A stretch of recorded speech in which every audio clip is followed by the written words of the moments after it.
Shira, Enya fi era, Asida, Oriasa, on fama, ano, on fama, no, on fama, no, on fama era, Enya mapa, Shira, Nina fi era, Dinchen, Asida, Oriasa. Oh, Fama. Be blessed. God richly bless you. This is your evangelist, Papa She. Be blessed. Anyway, and baby, I Tesano police station. Any money about Bejina, precisely Accra, West Africa, Ghana. And then so I have commodity Krabi. Meno Babedi and Como. Na nyaba mebia ya mi bediru komo se owura animonyamfo bi oba asase so befa akwate bia e de to no ho so ama me ne o yete asefo wei asase so ezo so nyame akwa mi gina ba bi na mi rade me bicycle na me pack dia na se me ni udi komo so what you here what in komo ni ye anya pack bike the person me knew didn't come on. Eti frɛ wadan for frɛ o maame frɛ o papa. So nyame akwa pesa one no edi komo kakra. So what they say? What in common na say? What in common na say? Eti tag obi tag o pastor. So what they say? Tag your friend. Tag your papa bi tag so for bi a wunim no. Mon tag atredi for no maame. Mon tag obi nim ne obofo ne akronfo no mo ga mo tag o mo mame wo ga jo mo se nyame akwa abagana o kasa. So what you say? What in common I say? Tag them for me on social media. I want to have a chat with you. Anyway, I'm going to talk about Yeshua HaMashiach. Precisely Yeshua HaMashiach, Jesus of Nazareth. So what you say? Eti mo tag Christo for mame why? Mo ga say nyame akwa e kasa. What you say? What in common I say? Somewhat in common I say. Mo ka jo mo se nyame akwa peso mo no mo di nkomo osofo bia unim ni bia tag no deliver bia unim ni bia fa ne tag so metie nyame sam undiluted. So what you say your person call heaven bia o ma metie akwaji sam. What you say o metie nkwaji sam nyame asam odi bia mframu nyame asam otumi power kabo edi achire. What you say Bajan is a one to me camera and Yamiakwa, Edina Tessano police station anymore. Guys, and Yamiakwa in the bike can stop Tessano police station anymore. Meneno Bonkomo. One taggy believers, I want to talk to the Christians. I want to have a chat with the Christians. What do you say? One taggy Ghana, so for one Ghana believers, ma'am, in person, no more chatting. What do you say? I'm a minion. So I say, aha. And I'm in Ubedin Como. Mesin yo bia ho komo na ni bedie say Yesu Kristo na Johnny Yeshua HaMashiach, the son of the living God, Rabboni, our soon coming king. One no komo and I'm no ba bedie. So what you say? What you say? Me no chat concerning Yeshua HaMashiach. What you say? Me no di komo kakra. Let's have a conversation. What must you say about here? What you say when you call son and maybe to anya tag na maybe to anya tapa na maybe to me dey okanya me asem undiluted asem we be mo akọ heaven asem we be ma wani abie asem we be mo anya dankwa asem a eye honhom asem a eye aduane. So what you say? What in common say? Okay, what in common say be na bibia ni ho tell me here owurani mo nyamfo bia kan sem bia kire me. Sa asem no person me no ka ene anopai ana anwumre na awie ene anadwe na anwumre minim country awas bia wo US dia fe na mo ba be si awie mu. So alia se aha e bia wo Germany mu lead 2 hours anyway e bia wo England London is mu lead 2 hours anyway by Ghana West Africa. So Accra precisely that's our police station ni mu ba ba cha me no ba kanya me asem asem we na be bo asem we na be mu akọ heaven asem we na be mu ade ho asem we bibia from asem we ma asumdue asem we ubenya asumdue wo ubenya hotoso ubenya nidaso asem we ayana our churches So you see. Say nyame asem we aye na ho aye den. So you see. So you see. Nyame asem we ho aye na. Oko churches a unya bibio. Few churches na nya bitie. So you see. Say Yeshua ne kan so won na di a kire no. Awurade asem ho be ye na ho aye na. Most of the churches one preach about prosperity. What you see? Omo jai undiluted. Omo jai salvation preaching. Omo jai heaven and hell. Omo jai righteousness and holiness. Omo jai say yes, but what you must say, Omo jai. But the Lord say, I will choose the foolish to conform wise. And this one for we are saying Kwasia for Abashanya Safoni. It is Kwasia Bakuna, no Bakana. What you say? What in common as it? What in common as it? What in common as it? So, you know, by Kenya, Miasam, Yamimasam. You know, by Kan Onyanko Pansam. Slow do be there from. I say, we create to me a great power, Cabo. So I say, we will solve one country. I say, when I am so for betting your Cabo, and in the Catramaso. While very free from our winter, while free from our winter income. If I don't 334, what did Yamia friend or Kenya, me some. All those of one to me coming to what I say. Ah? So what in common I say? It means a tag yourself for mammy. Tag prophet to the mammy. Montagi Ghana for prophet for the mammy. When I was young, come 31st. Montagi or mammy. Now me Kenya me someone children. What you see? Make Kenya meet more Jenny. The might of the Yahweh to them. So what must hear? Ah, because one leading the part of the bread, one carbon some gym. On one leading the part of the bread, I'm on one babu. On one leading the part of the bread, I'm a repair Janya me sompa. So what you see? So what you see? One more pemo one thing. So what you see? And you answer some. So what must hear? Ah, and you answer story and I see a toucher Yamema. Enough is enough. What must hear? Aha, it is your me. Yes, to Christ, Yeshua HaMashiach, the Son of the Living God. Or can send be our John 14, verse 27. No. What you say? Was him assume J and I'm a Jamo. What you say? Also, for my was some J. Also, being one to me, I'm a Ghana for some J. Also, both for Mamma was some J. Once a Buruku Abuka Mamma was some J. Once a prophet for one Mamma was some J. One Ghana before Mushan come 31st. Or be at me, Mamma was some J. Only one man can give a peace. His name is Yeshua HaMashiach. What do you say? I don't know what do you say? Bazami ni udin koma. What do you say? Bazami ni udin koma. What do you say? What do you say? What in common as it? The Ripa Bakupa and Masumutie. He did the Jesus of Nazareth. I know what you show us. Sister, I know what you show us. What you ask me to get and trap and trim. What you ask me to get a trade from. What you ask me to get our Malam Biho. What you ask me to get comfort Biho. What you ask me to get our Sunday on Yamini. Mesro, his name is the King of the Peace. That's the Yeshua HaMashiach. I am presenting Jesus to you. I am presenting Yeshua HaMashiach to you. So what they say, what in common as so boom for you. Thank you. When I'm a person, I know what you say. And then some Papa will I am not. What am I say? Undiluted, and why and not. I am very expensive. I am very canton. So what you say? So come on here. Yes, you see, Masumu Jie, and I'm a Jamu believers. Yeshua HaMashiach, the Son of the Living God. Maybe do you know about the heaven? Maybe do you first as was Masumu Jie, and I'm a Jamu. And yes, I see Swasum Jie. And yet the Assasima, it's Assassinia Sumuje, a real senior Sumuje.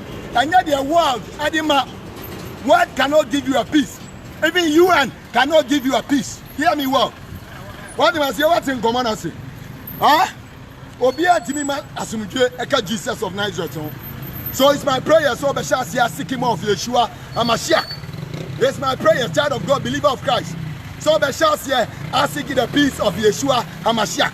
I am talking about Jesus of Nazareth, the King of Kings, Rabboni, Alpha and Omega, Messiah. So what do I say? What's in common? I say? Aha, it's tag yourself for mommy. Say me for America, Bagana, or Kenya, me some undiluted, or met here, no go come. What do I say? What's in common? I say? Thank you. The cow, tag yourself for mommy. More tag get ready for the mommy. More tag Ghana, so for the mommy. More tag Ghana, ready for the mommy. More tag you, mommy. I crawl for them, Ghana. I ready for more tag you, mommy. No met here, me some, no more coming. What in common? I say? What in common? I say?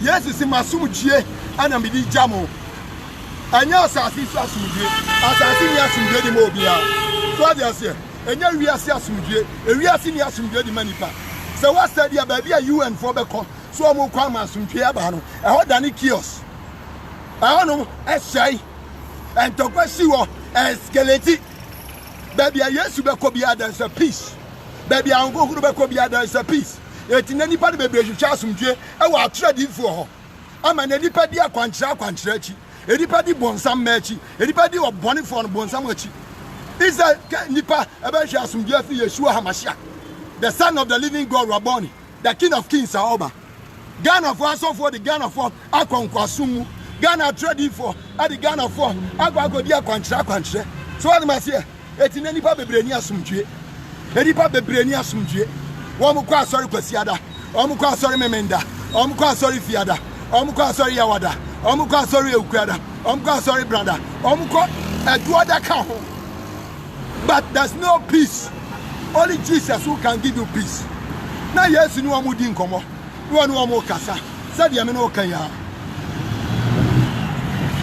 Yeshua ni wo mo di nkomo wo ni wo mo kasa said ya me no kan tiemi ye pa wo se masumudie ana me di jamo anya de wiase ma this world cannot provide you peace only Yeshua HaMashiach so Yeshua HaMashiach Jesus of Nazareth Yeshua HaMashiach one Yeshua HaMashiach wonu ku ton na eri pasumdue me ma me papa ja baby ane nam say wo peace no ja baby ane nam akwaji akwankyera no baby bia wo nam a ye kire wa kwankyera for we bra betia we bra mompa ye ma ba betia sika no eho unya asumdue only Jesus can give you a peace wo shase no wo mu di nkomo eze na Yesu ba be free asase so akọ heaven na wo prepare ho akọ heaven ana wo ka kire won se masumdue na me di jamo nya de wiase ma eze wiase ni asumdue di mamo ana asumdue o penju akọ wuro obole sama obinim ana wo de aye akwankyera ma wo wa gba akọ wuro o dress e de ama obinim kronfo obinim wa akọ wuro pie to ama no so what you say we want America them who my God Father, let me go to Ghana quick. Already is my son. To was in Abeko. Tell me, a new pair of Yasum Yakodi Obinim way. Obinim. I throw the knee way say, Nanipa, I can run a polish, a prize and a punch to the Amo Binim. A bit you above for a cheap. So I move past some cheer, or move power lepa, or move pesica, or bit me cop, some toxic perfume. No, I got top perfume 5,000. No ati to agu no abra hwema ade na akodi bonsam wachi abra be fa kirosem wakin kai bible no bi o bible na ndi akọ John 14 verse 27 na Yesu aka kirosem masumdue ana me dey ma wo so asumdue na me dey ja wo woni sika e free oh Ghana for pa mo disappointment Ghana for disappointment enya mo ko na mo disappointment ha mo asofo mo Ghana ha mo archbishop for mo right reverend left reverend mo asof one penny for Ghana hina disappointed Yahweh what you say wo my damn dogs wo ntimi mpo so what you say Christian cancer damn dogs wo ntimi mpo Ghana asof one penny for 30 no nim chichie wo mo ya nhwe ha atena ho aya no kwadro ama kronfo yi aba be kaje Ghana for so mo komo mo asumdue wo mo kwa komo Ghana for asumdue womo be magana fo anya sika ane womo ton ya mama won ane womo de Ghana akowura enkwasum womo de Ghana akowura abosumsum womo de Christopher akowura abosumsum obi kwaso okopa asumdwe obi nim ho ya kwaji ni gold obi pese okopa asumdwe obi nim ho woni ni nu ya ba akoda so ohun ujimi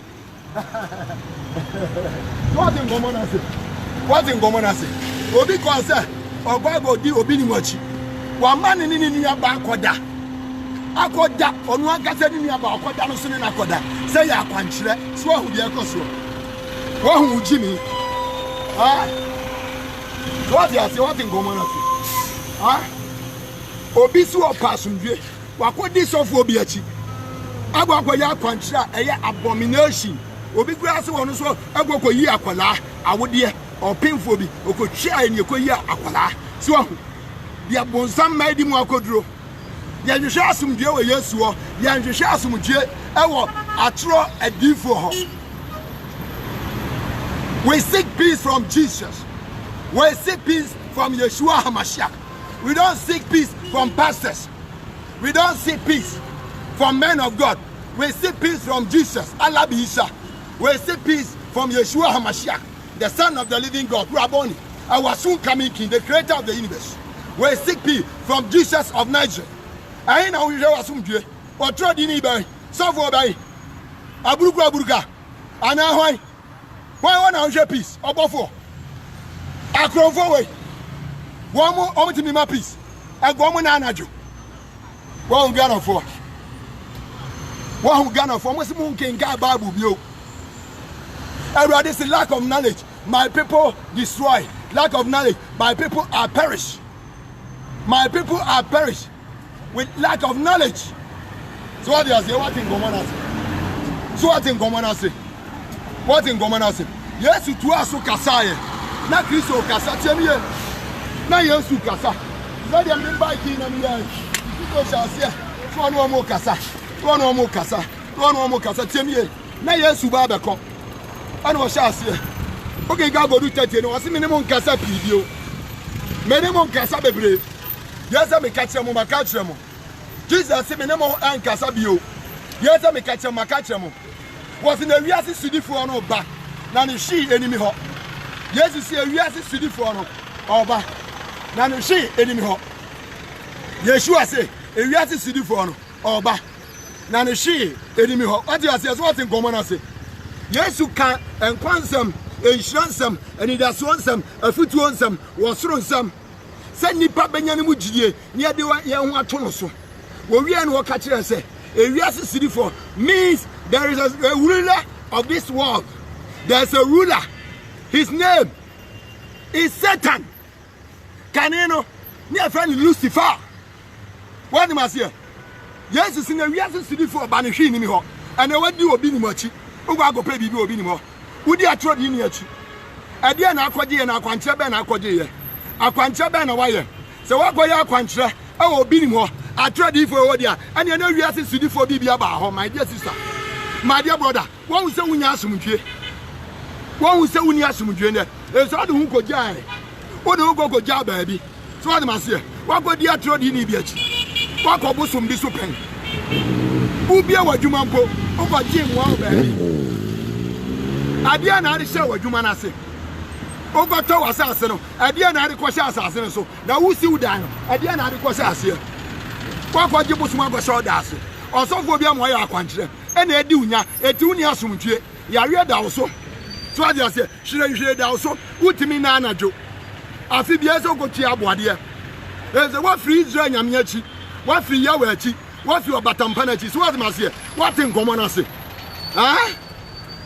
yes you see masum gie na me di mamo enya wiase asomdwe wasra asomdwe na mdi jawo e say wiase ni asomdwe di mawo my dear brother, my dear sister, kaka utim akwanche be na waye kaka utimu na akwanche be na waye edi unya sofu be na kire wakwanche wo ye bi akwanche wo ye anwan akwanche wo ye gede akwanche ni bi wo ye make akwanche o sori ahimachi kwa ya akwanche ya ma o sori ahimachi ko dware ye obubo ngosi ya akwanche gosi agogo gosi atuntum abura mu nsuo ade na ade ko ya akwanche edi unya kaka utim mumu bebra mo hwe bi Finland, Germany, Holland, America mutu kwa mo de mu ko jaaye mutu kwa no o de ko jaaye wa godu akwantum bat unni asumtue so what ma say won say wa kodu de bat unni asumdue o so mo na awai sigare ba ntra wonsam ayire abo okuna bo grata abo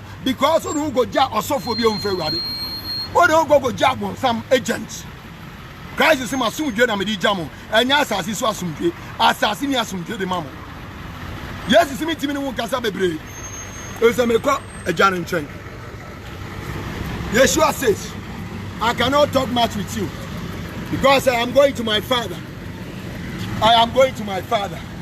Me ni won kasa bebre e say me ko eja ntwen son of Christ kan tell me about what in the real sudi for no ba na wonya me wo hwe bonsam de na wo ho bra wo bonsam ni bibi wo ho afa koma no Sister, what covenant do you have with the enemy? What is the covenant that you have with the Satan or the agent of the Satan? What covenant? So what am I saying?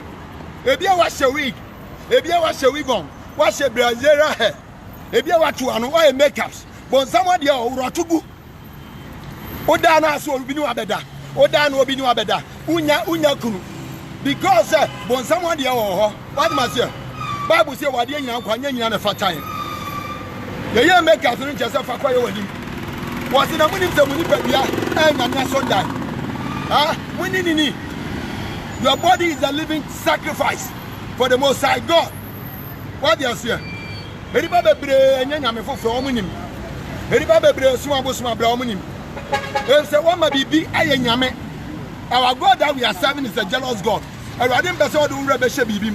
I didn't be say who do who to be so. That's another be unyame. So what in common say? Everybody pray kwa. Everybody pray wa Ghana. They pray wa London. They pray wa Germany. They pray wa America. They pray wa Canada. They pray wa Sweden. They pray wa Australia. Other part of the world. Yeah, one more covenant. Yeah, one more the covenant that they made with the enemy. So the enemy is using that covenant to fight against you. Etina wunya asumdue no. Etina wuda wuntimi na no. Etina wo bra no. My dear brother, my dear sister, throw it away. Apem bi osophobia mo aye. Akwankyere bi osophobia mo aye. Emfiri nyame.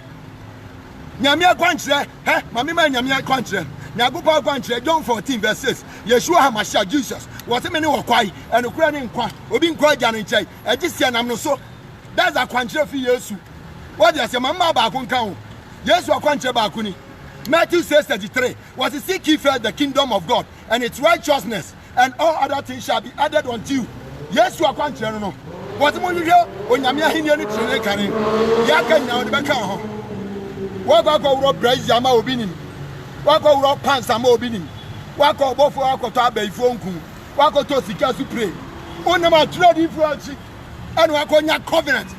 Ana mo bra. O za de na Ghana aye. Nyagopon my pa. Asumdue Ghana.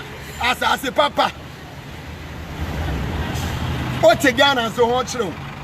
Because who do Jidie akoshe nipam. Who do Jidie akoshe osofum. Who do Jidie akoshe sofumakobim. What the American ho chiro. What the London ho chiro. What the Germany ho chiro. Anyazo on your scan when you huto. Your friend adia be inner peace. Your friend adia be inner peace. Asumdie woni pam. Yadina Yesu gas amasumdie ana mede mamo.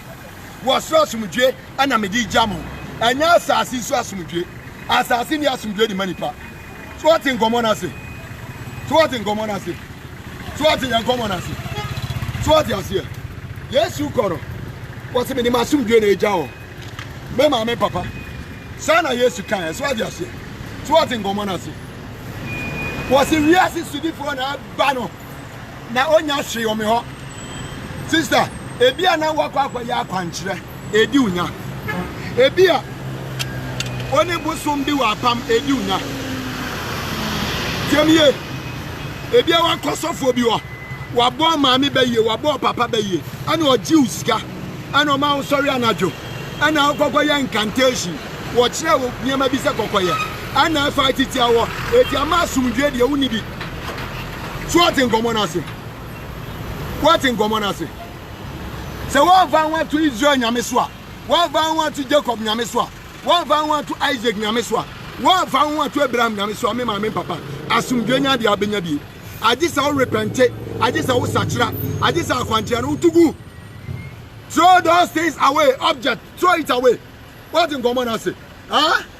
Stop following the false teachers and false prophets. They are leading you guys in Ghana to hell. They are not called by Yahweh.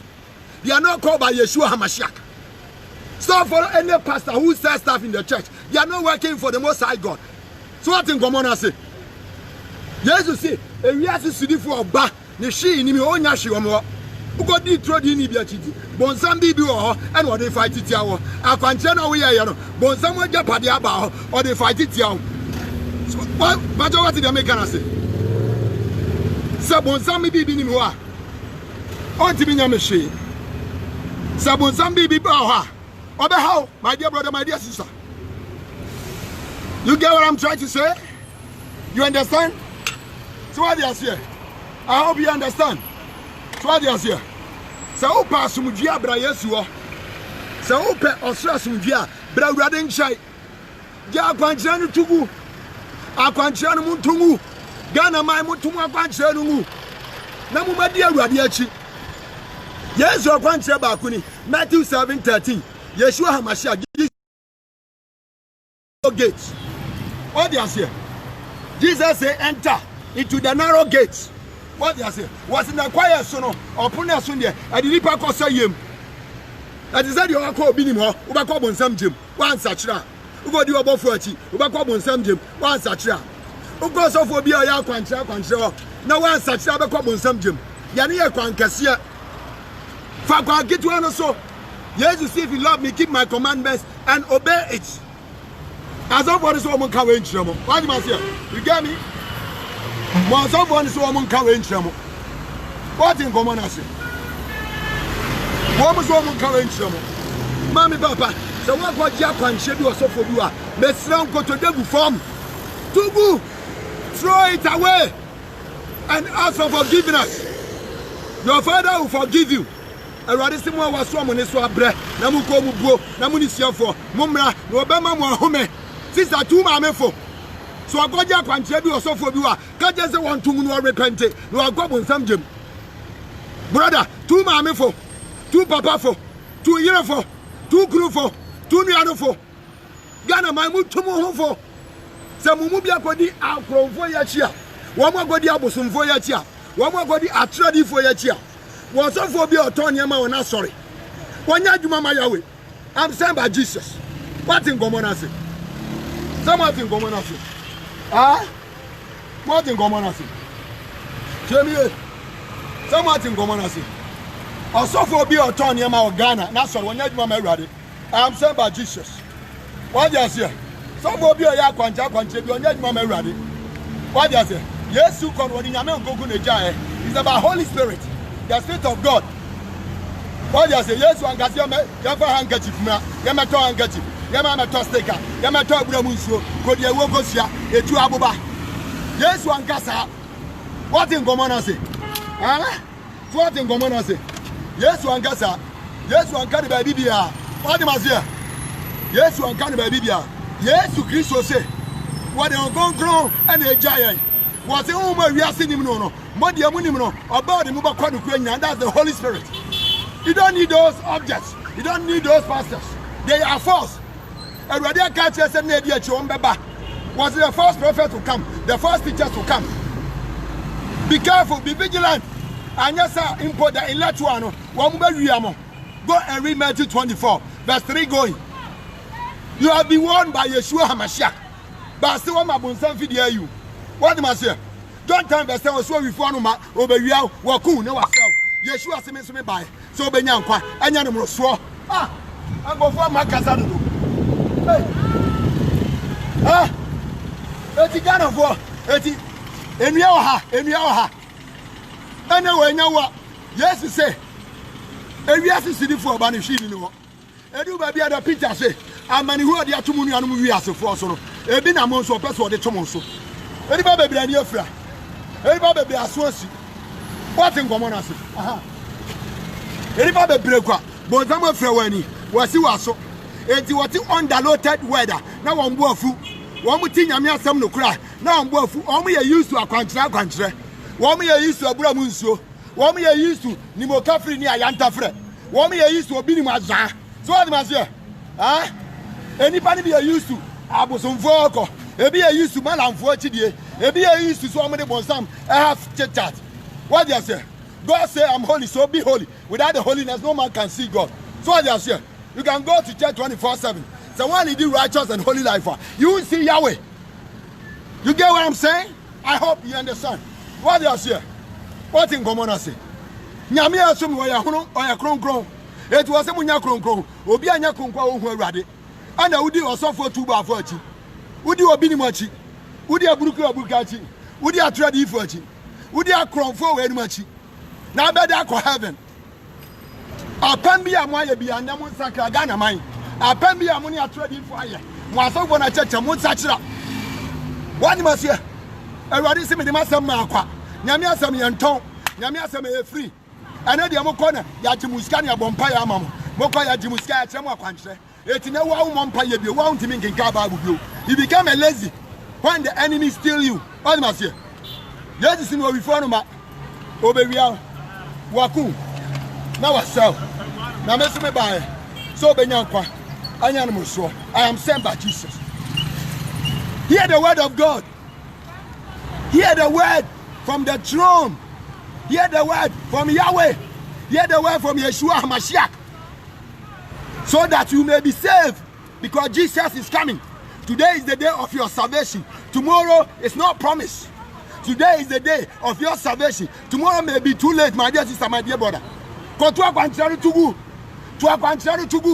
Don't follow any man.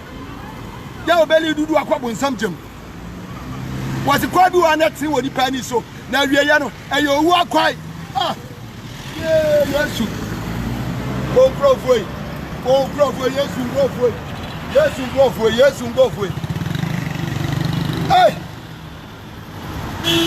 on go for more gun or more sword yes you that you go for your sword day was the horror in there that's that there was in our hoarding dear and it to me dear why ya our montamno Ghana Munia Ghana my dear woe unto you Ghana oh unto you Ghana oh unto you Ghana dear I want the dear a radi amani Maya and Ghana no so we be our Sodom one and Kasofi ja amama shi Sodom so we be Sodom and Gomorrah and Kejama shi womo Nyami ni pa bebre ba Ghana o ka mo ntie Nyami suma genuine man of God aba o man mu o mo kasa mo ntie Nyami adi ni pa ba mo ntie na judgment day no obeda gina no obeda gina judgment day African so what you say obeda na judgment day what you face Sodom and Gomorrah for go mo pass we bi ate na go mo asachira na go mo den so and so ya wa mo na go mo fran tuma tuntum asu asebo ne pacho mo nya that chance oh my be kure ni Awurade oh my de boyefo man oh my wa su yeduro oh my wa su oden oh my Ghana wa su oduro Africa for oh my su oden hey Ghana for us odin Jesus onko for na so odin papa do o se me nka bia me ba me home ye me guso me ka eso o mo so o mo atenso o mo mfa ba o se kakra o mo ye odin ane de wo mo bete eso e guahefo enti wo mo do wo mo beba wo mo a wa bo ondin afro papa ji wo mo no wo mo nsachira ebi atodi fo ya chi namba wo mo asomdue bie wani anopa bie wani anwumra bie wani anajo fangungu no ojabo wasu na obeti asemi no be practice wasem no papa wo mo aso den Ghana man aso den wasem si na nchiampo nim ni wura afrimu nim ni wura di daka o my Ghana nim Awurade but wo kronkromfo bi wo ha wo faithful ones bi wo ha kuma bi wo ha ya wo mo de wo mo tie wasem ya no pa adua ane anwumra eye wo nkwaje ho adwuma daddy me Bible ni say kaisa afo no wo hene me Bible ni say obi obeto ne niam aguo obi obeto ye wakwaje afri atredi fo na agu Awurade save ni so obi obeto akwankyera wakwaje agu no daddy save ni so if the Sodom and Gomorrah 14 same way bia agomo sachira ye anka wo mo sachira wo mo adwere Awurade me de o mai ba wanim me de o mai ba wanim one hour from 1 hour kasa achiro aya wo na osoma me say me mra o mai Ghana me ma me kan kwajesem me me kan okrensem na Ghana fo ani mie na wo ankasa expose false teachers and false prophets na o menya oje na be ma wa asomdue wo ba kire won din akọ enkwanwam Awurade me wade share say around the world omo America, London, Germany, Holland, Canada. Baby be a war show. Now what's here as some idea Mawaquano. Eradis was such an agent repentia. Trinity and Kongman. Kind of agent in the field. Was on Paddy Boyani Woo. What the Boyani Barco Sachra. Above from Pimpin Derusi. Daddy made the Wadishon, sir. But the more Jaya and so to Uncle could be also. But the more Jaya and so to also. Heavenly Father, I thank you for what you have done. I bless you for your sweet word. I glorify you for your peace that you have granted for your children around the world. Make our cabin matches all person for Yesua. And I want to go to now person of someone facha. Make our cabin match. Already Yesu. Medawase. Sao Dome. Now Pemasem. Ompesemu. Abonim. What's some say? Or the Boyani. Niwo. Anyafe. So such an address. What say? Or the Boyani Barco Sacha. Above from Pimpim. Edia Rusi. Another year. Matiwasam. Mania Bamehoso. Misro. Aquantrebia. Makoje. If you're so phobia. Yawanya Juma. Amawo. Aquantrebia. Asofo. Wamunya Juma. Amawo. Wamunya Juma. Amawo Chiasiano. Abonsam. Another. Umimobo. Famiboni Chami. Naminim. Mesrao. Mefao. Semira. Animajenkwa. Pangongro. Uja. Fabomesu. Efine dekwe. Masomo. Mekwana nyina. Bedemekra. Minipadua. Ebo aforema. Yesu. Tromidi. Ewo wonkwanmanu. Jeme maame. Jeme papa. Jeme kru. Jeme yire. Jeme nafofo. Wasam say. Oba jeme. Enemy fear. Medawase. Sawa jeme. Wadumni. Amen. Onyame batemi. This is the evangelist Papa Shi. Onyame sha so tie nasem. Na ugwago se akwanche na to agu. Onyame sha so take this decision. You offer yes so run wa jenkwa. Na wasre bonifache. Mame mo mpayama. Awade me do mention sir. Heavenly Father, I pray in the name of Jesus. I bring your children around the world before you. Lord God, I cover their body, mind, and soul, spirit in the blood of Jesus. Father, baptize them with the Holy Ghost and fire. Open their eyes to see spiritually. Open their ears to hear your voice alone. Lord God, I thank you for destroying the works of the enemy. I thank you for exposing all the false teachers and false prophets in this nation, in Africa, in the world as a large. Lord God, I thank you for deliver your people. Lord, I bless you for set the captive free. So Bishop no area. What the magistrate obajichire mesani abesani. The power yarisa at the man. If so pray ko na manya yarisa, o man tampia na onya fa ahudi. Meja usori etumi mu sabon samnuma. What me pa body say, si achichi obi amesani no. I pray for healing. I pray for instant healing. In the mighty name of Jesus of Nazareth, I pray with thanksgiving. Amen and amen. Amen. Be blessed and be blessed and be blessed and be blessed. Follow us on Facebook Live. Evangelist Papa Shi, Facebook Live. Follow us and like the page. Follow us on YouTube.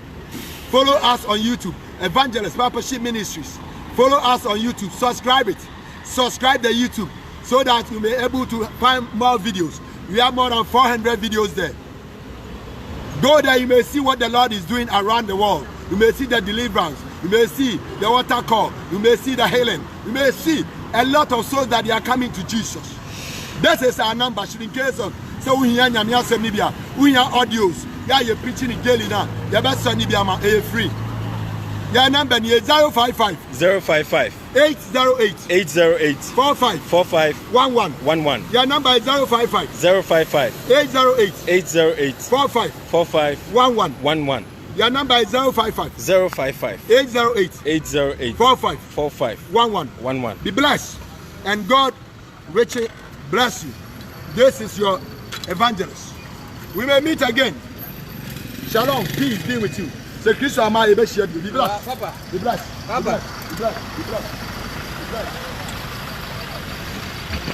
Be blessed.